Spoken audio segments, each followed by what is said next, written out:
তহা সিদ্দিকীর বাড়িতে এইবার ইডি ঢুকবে, সিবিআই ঢুকবে। আমি মনে মনে করি কবে আল্লাহ ঢুকাবে আমার বাড়িতে, যদি কি বলে ইডি সিবিআই ঢুকবে, কসম খুদার খেয়ে বলছে ইনশাআল্লাহ প্রমাণ করে দেবো, তারা অন্তত পকেটে হাত দিয়ে 2-5 হাজার টাকা দান করে যাবে। এটা আমার বিশ্বাস, এটা আমার বিশ্বাস। যা দেখছেন এ আমার নয়। মিশন কোথায় গেল? চলে গেছে ঘুমোতে। রাখ বস। এ দেখছেন মুসাফেরখানা, মাদ্রাসা, মসজিদ, যা দেখছেন আমি সব আল্লাহর রাস্তে আপনাদের সাক্ষী রেখে কোরআনের মজলিসে বলছি, আমি সব গরিবদের জন্য, অনাথদের জন্য, মেহমানদের জন্য আমি সব দান করে দিলাম, সব। শুধু ওইটুকুন বাড়ি আছে, ওই বাড়িটা আমার 2 মেয়ে আহলিয়া, আর এই ছেলে কোথায় গেল? আয় না বাবা, তুই যা হবে সব এই যে আছে। এই পাশে একটা জায়গা একটা সুন্দর করে দিচ্ছি, এই থাকবে। আমার পরেই কি করবে জানি না, বেঁচে খাবে কিনা। বেঁচে খাবে নি তো? হ্যাঁ, কথা বললেন না? আপনার দোয়া করবেন যেন আমার মতন আপনাদের খেদমত করতে পারে। বলুন না আমিন, একটু জোরে বলুন আল্লাহুম্মা আমিন। যাও দোয়া করবেন। আমি বক্তব্য শেষ করব, বাড়াবো না। বক্তব্য শেষ করার আগে আপনাদের মুখের একটা কথা শুনলে কে এখান থেকে বলবেন, কে এখান থেকে বলবেন জানি না, শুধু একটা কথা আমাকে পবিত্র মজলিসে আপনারা দেন, আপনারা আমার পাশে থাকবেন তো? হাতটা নামান, হাতটা নামান। আমার পরে আর একটা এসে বলবে আমার পাশে থাকবে তো, যে আর একজন এসে বলবে মুনাফিকি হাত তুলবেন না, ইমানি হাত তুলবেন। মুনাফিকি হাত তুলবেন, ইমানি হাত তুলে বলুন আপনারা আমার পাশে থাকবেন তো? না হলো নেই, তাহলে কবুল হবে না। ইনশাআল্লাহ বলতে হবে। এটা বলুন আপনারা আমার পাশে থাকবেন তো? এই তোমরা কি বলছো গো? হ্যাঁ, এই ইউটিউবার মালগুলো বসে আছে না, এরা এর কাঠে ওকে ঢুকায়, ওর কাঠে ওকে ঢুকায়। এরকম করিস নি বাবা, হ্যাঁ করিস নি। যাক, নাম ঘোষণা করব। এই জায়গা থেকে আজকে আপনারা কিছু নিয়ে যাবেন, নিয়ে যাবেন। এই পশ্চিম বাংলা, সারা ভারতবর্ষের যে অবস্থা, যে পরিস্থিতি, আমরা কিভাবে চলবো সেটা জানার দরকার আছে আপনাদের, না নাই? না থাকে বলুন, ছেড়ে দিচ্ছি। আপনার সকলে বলুন দরকার আছে। আমি আমার কথা বলবো না।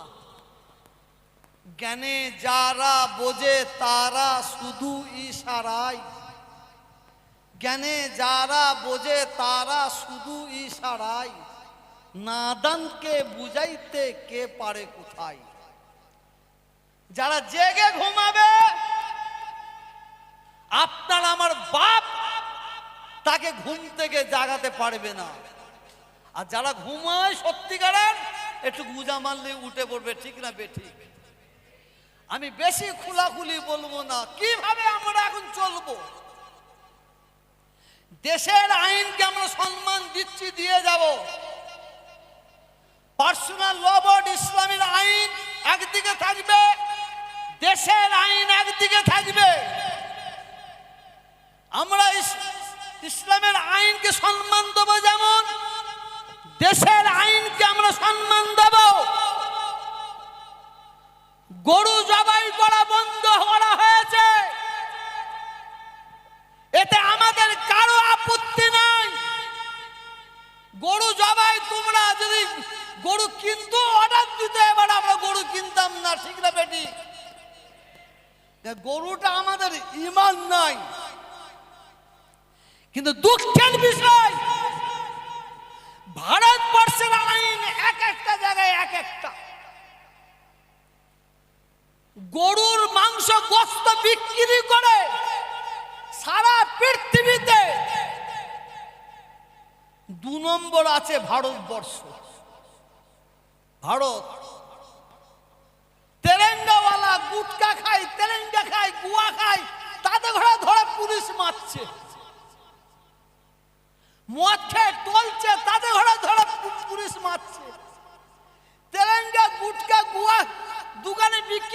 সেখানে পুলিশ প্রশাসন যে অত্যাচার করছে কেন বাবা?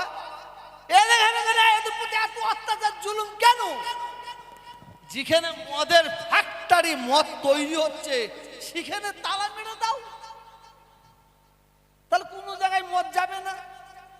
তেরেঙ্গা, গুটকা, গোয়া যেখানে ফ্যাক্টরি, সেখানে তালা মেরে দাও, কোথায় বিক্রি হওয়া যাবে না। যেখান থেকে গরুর গোশত, মাংস ফ্যাক্টরি করে বিদেশে পাচার করা হচ্ছে, বন্ধ করো। এখানে প্রশ্ন নাই। দেশের আইন আমাদের সম্মান দিতেই হবে। যদি কেউ ভারতে থাকে, ভারতে খাবে, ভারতে শোবে, আর সে যদি পাকিস্তানের গুণগান করে, তার কোমরে লাথি মেরে পাকিস্তানে ফেলে দিয়ে আসবো। আমরা মুসলমান, আমরা ফেলে দিয়ে আসবো। কিছু প্রিন্ট মিডিয়া, ইলেকট্রনিক মিডিয়া, গদি মিডিয়া, পাঁচাটা মিডিয়া, এরা বলে মাদ্রাসায় নাকি জঙ্গি প্রশিক্ষণ দেওয়া হয়, শিক্ষা দেওয়া হয়। ওই গদি মিডিয়া, পাঁচাটা মিডিয়াদের বলছি, কোন মাদ্রাসায় যদি জঙ্গি শিক্ষা দেওয়া হয়, সেগুলো আমাদের বলা হোক, আমরা মুসলমান সেই মাদ্রাসাকে ভেঙে মাটির সঙ্গে মিশিয়ে দেব। মাদ্রাসায় শিক্ষা দেওয়া হয় দেশকে ভালোবাসবো কিভাবে। এই দেশে হিন্দু, মুসলমান, শিখ, ইসাই আমরা একসঙ্গে বসবাস করি। একটা ধর্মের মানুষ আর একটা ধর্মকে কিভাবে ভালোবাসবে, এই শিক্ষা আমরা পাই। কিন্তু আমাদের জোর করে আমাদের জঙ্গি বানাবার চক্রান্ত করা হয়। আসুন, মাথা গরম করিবেন না। তৃণমূল, সিপিএম, কংগ্রেস, বিজেপি, মনে রাখবেন, ব্রিটিশ চলে যাবার পর থেকে তারা আমাদের মুসলমানদের তারা ব্যবহার করেছে, আমাদের নিয়ে ব্যবহার করেছে। আমরা ওই ব্যবহারে আর ব্যবহৃত হব না। সাবধানে পা দেবেন। যখন ভিড় দেখবেন, সরে যাবেন। এই বাংলায় বিজেপি ক্ষমতা আসার পরে অনেক অনেক কিছু ভাবছে, কিন্তু আমরা বাংলার বাঙালি মুসলমান, বাংলার বাঙালি হিন্দু, আমাদের যে ভালোবাসা, যে ঐক্য, যে একতা, যে সম্প্রীতি ছিল, আছে, থাকবে। এই বাংলায় কোনো হিন্দু চাই না কোনো মুসলমানের মায়ের কোল খালি হোক, কোনো মুসলমান বিধবা হোক, কোনো মুসলমানের বাচ্চা অনাথ হোক। কোন মুসলমানের মা চাই না যে কোনো মুসলমান হিন্দু মা বিধবা হোক, হিন্দু ভাই অনাথ হোক, চাই না। কেন? সম্প্রীতির বাংলা। অনেকে অনেক কিছু ভাবছেন, ভাবার দরকার নাই। শেষ বক্তব্যের পরে আমি বক্তব্য রাখবো না। আমরা কিভাবে জীবন যাপন করব, এটা আমি বলছি না। গাউসুল আজম হযরতে বড় পীর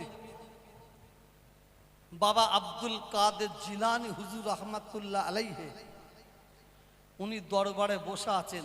আকেল মানকেল ইশারাই কাফি, এটা বুঝার চেষ্টা করবেন। হযরতে বড় পীর বাবা আব্দুল কাদের জিলানী হুজুর রহমাতুল্লাহ আলাইহি দরবারে বসে আছেন। হঠাৎ দেখা যায় একটা সাপ এসেছে। সাপ শুনছেন? এই কথা আমার যা কথাগুলো বললাম সব বাদ দিয়ে দেবেন, অন্তত এই কথাটা শুনবেন, জীবনযাপন করবেন। বড় পিসাব হুজুরের কাছে সাপ এসে বলছে, হুজুর, একদল মানুষ আমাকে মেরে ফেলতো, আমি মরে যেতাম। কি করেছো? কি হয়েছে?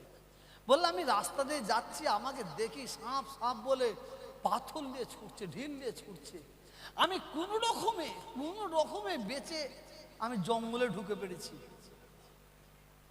এর বিচার আপনাকে করতে হবে। বড় পীর সাহেব হুজুর বললেন, তুমি কাউকে কামড়েছো? কাউকে কামড়েছো? বলছেন না। বলে যাও, কাউকে কামড়াবে না। কিছুদিন পরেই দেখা যায় ওই সাপটা আবার এসেছে। হুজুর আমার বিচার করতে হবে। বলে কিসের বিচার? বললে আমার কোমর ভেঙে দিয়েছে। বলে কেন? বলে আমি রাস্তা দিয়ে যাচ্ছি, কিছু মানুষ সাপ সাপ বলে পাথর ছুটছে, পাথর, একটা পাথর আমার কোমরে লেগে গেছে, ভেঙে গেছে কোমরটা। ভাঙা কোমর নিয়ে আমি কোন রকমের জঙ্গলে ঢুকে পড়েছি। এই কোমর ভাঙা নিয়ে আপনার কাছে এসেছি, আপনাকে বিচার করতে হবে। শুনুন, হযরতে বড় পীর সাহেব হুজুর বললেন, তুমি কাউকে কামড়েছো নাকি? বলে হুজুর আমি কামড়াবার সুযোগ পেয়েছিলাম, আমি যদি কামড়াতাম আমার কোমরটা ভাঙতো না, কিন্তু আপনি তো কামড়াতে বারণ করেছেন, আপনি তো নিষেধ করেছেন। হযরতে বড় পীর সাহেব বললেন, ফোঁস তুলেছিলে? কথা বুঝতে পারছেন কি বললেন? ফোঁস তুলেছিলে? বললেন না। বললে আমি তোমাকে কামড়াতে বারণ করেছি, ফোঁস তুলতে তো বারণ করিনি।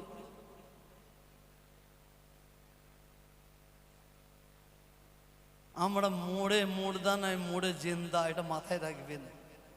মুসলমানরা মোড়ে মোড়দা না মোড়ে জেন্দা?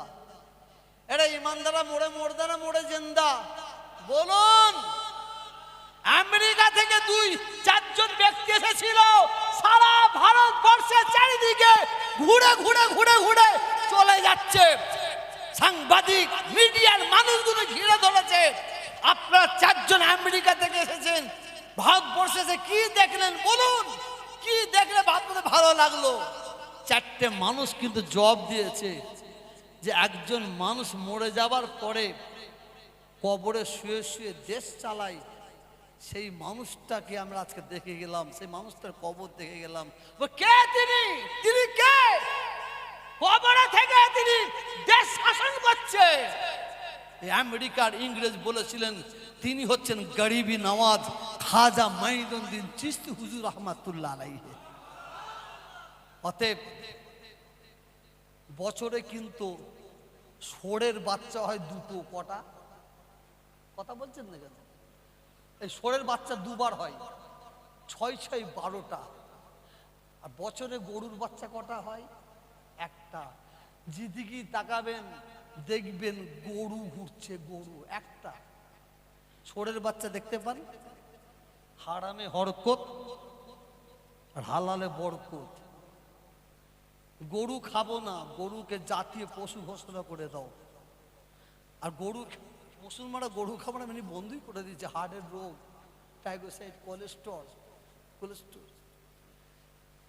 ইনশাল্লাহ 2 দিন পরে গরু মা হয়েছে, 2 দিন পরে 2 বছর পরে আপনারা শুনতে পাবেন খাসি ছাগল মাসি হবে, মাসি হবে। আর আপনারা এবারে গরু যা দিয়ে ছাগল যা দিয়েছেন, আগামী বছর থেকে প্রত্যেকটা ভাইকে বলছি যদি 2টো কোরবানি দেন, একটা অন্তত 5টা কিনবেন। বুঝতে পারছেন? খাসির দোকানে যাবে, গিয়ে শুকবে, শুকে পালাবে। আর আমরা গিয়ে বলবো কত করে? বলে 3000। মার 4 কিলো, টুংটা মার, এইটা ঠ্যাংটা কাট। আমি হিন্দু ভাইদের ছোট করছি না, হিন্দু ভাইরা খারাপ নয়,